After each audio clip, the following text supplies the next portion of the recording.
Think of your life like a blacksmith shop.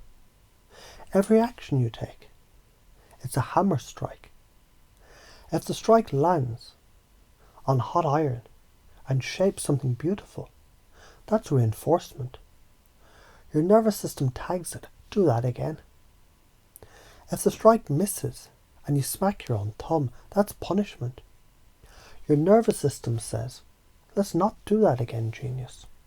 The problem, most people don't realise they are their own apprentice and master at the same time. They're standing at the forge blindfolded, hitting whatever's in front of them, reinforcing dumb moves and punishing genius ones, because they aren't paying attention to the problem. Zoom way out. This is the same mechanism that nature used to turn bacteria into Beethoven. Reinforce what works, drop what doesn't. Simple, relentless, unemotional. It doesn't care about your feelings, your self-image, or your excuses. If a behaviour led to survival, it stuck. If it didn't, extinction took care of it. Fail to honour this principle, and your life becomes like a garden where you water weeds and starve the roses. And then you wonder why it's ugly. Follow it consciously, and you start curating your reality, like an artist selecting brushstrokes. Reinforcement increases behaviour. Your brain, especially a nightclub bouncer with a clipboard, every time you get a reward, it writes that behaviour on the VIP list. Example, you speak up in a meeting, people nod, you feel respected. That behaviour just got bottle service in your psyche. Punishment decreases behaviour. Same bouncer kicks things off the list. You try humour, people look at you like you're contagious. That joke's not getting invited back. Trial and error learning. Cats in Thorndike's puzzle, they aren't dumb. They're doing what you do on a bad Tuesday. Push, pull, scratch until something works. Difference between winners and losers. Winners notice what worked and lock it in. The law of readiness. You can't plant seeds in frozen ground. You've got to be ready. Trying to learn guitar when your brain is fried from a breakup, it's a waste of strings. Disuse causes forgetting. Skills are like muscles. Stop using them. They atrophy. Your brain's storage is use it or lose it.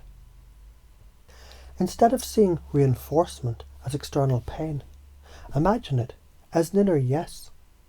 A bell that rings every time you do something aligned with your values. Instead of seeing punishment as rejection, see it as free market research telling you or not to invest your life energy.